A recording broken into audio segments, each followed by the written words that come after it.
Greetings, Ileana community. Welcome to the first ever Vikings football preview. It's coming. I mean, this is pretty exciting stuff. We are sitting here on the turf field right now that is almost done. Almost done. We wanted to keep the uprights and packaging just so they're fresh for the game. Yes. But they'll be ready, Hopefully. hopefully. They're in pieces right now, but they're going up today. We're Yep. told by the end of the day we Yep. can be kicking field goals. And for our kickers, this win's going to be challenging. A little bit, but if you're going to kick here, you got to get used to the wind. Yeah, there's a lot of wind It's out going to here. be a little windy. So in that note, before we start, can you give us a quick update on the field? I mean, this is amazing and gorgeous, and the process it took to get here. It was a long process. It was fun to see. I mean, there's a lot of hands to get this done. Yep. I think you saw that too. There's several crews that come in. But just the precision that you have to lay out the field and then to go over it to make sure that you're happy with how it's laid out and the surface. Being able to see our students play on it the first day was an awesome thing. And they're really enjoying it. We've already been able to play some soccer games on there, girls flag.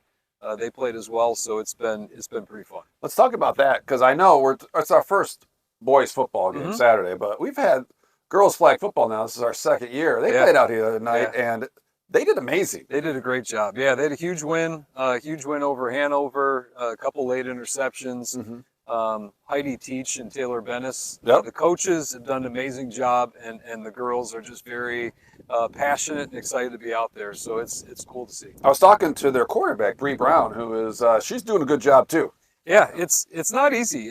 Flag is very chaotic when it's out there, but they do a nice job of getting the girls organized, and everyone knows what they're doing, and you can tell they're well coached. Shout out to our girls flag football team; they do a great job.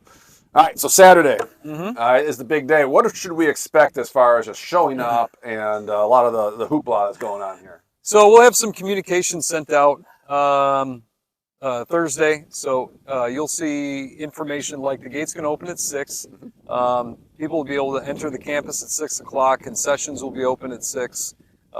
Shout out to our concession stand, by the way. They always do a great job. And they are staffed. They are ready to go. We're expecting a huge turnout. I know bleacher seating is going to be limited. So if you're interested in that, you're going to want to make sure that you get here at a decent time. Anybody that wants to tailgate and have some time before the game to hang out, play beanbags, even grill. People will bring grills, but any of the spots that are along grassy areas is fine for that.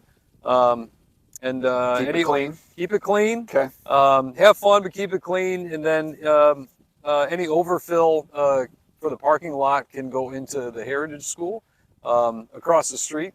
They've been generous enough to let us use that. So thank you. It's going to be a fun night. It's going to be super packed, and I'm excited for it. So chances of I'm not making the bleachers, I should bring a chair that kind of sit along. You can bring a chair. Okay. I think there's going to be a lot of standing room along the fences.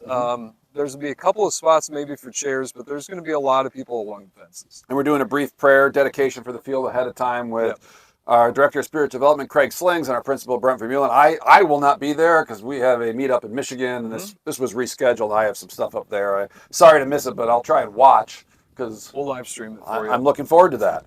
All right. Biggest surprise getting football started. I know we've been talking about it for years now, and we finally got the push. In the process of making this happen, what was your biggest surprise? I would say not a surprise, but just a challenge that was just reaffirmed was how much learning these boys had to do. Because there's so many players that are just starting to play for the first time. And part of that was getting a coaching staff that was willing to teach, that's good at teaching and is just very positive, encouraging, full of energy, and we got that. Good. So that's awesome. The boys have come a long way. There's an enormous amount of purchasing that has to go on. You know this. I've seen the bills. I've shared quite a few bills your way, but yes. And that we knew coming into it was going to be a lot. But I'm hoping the biggest surprise is going to be how fun of a community event this is going to be. Yep. And we're going to see that Saturday. Well, those were the biggest reasons we started this. One, it brings the community together, and two, what it could do for our young men and what it's doing to grow them and strengthen them and give them a community in and of themselves. Yeah. So that's all good stuff. All right, so now the big thing. We play Bishop Knoll on Saturday. It's not Friday Night Lights, but it's Saturday Night Lights. Saturday Night Lights, close enough. Close enough. All right. I need a prediction and a score from you. Ooh. So I thought about this long and hard. And because to be fair, everybody says when you first start out, you're not going to be very good. Yeah, I'm not too sure about that. I think they're actually looking pretty good. I tend to think so. If I had to pick a score, I'm going to go with 28-14. Vikings. Let's go. Vikings. Let's go. Everyone, come cheer out our Vikings on Saturday night. Oh, gates open at 6. Prayer right beforehand. And obviously, I'm going with the Vikings too, but I'm going to go in a blowout. I'm saying 48-3. Love it. Go Vikings. Love it. Let's do it. See you all Saturday.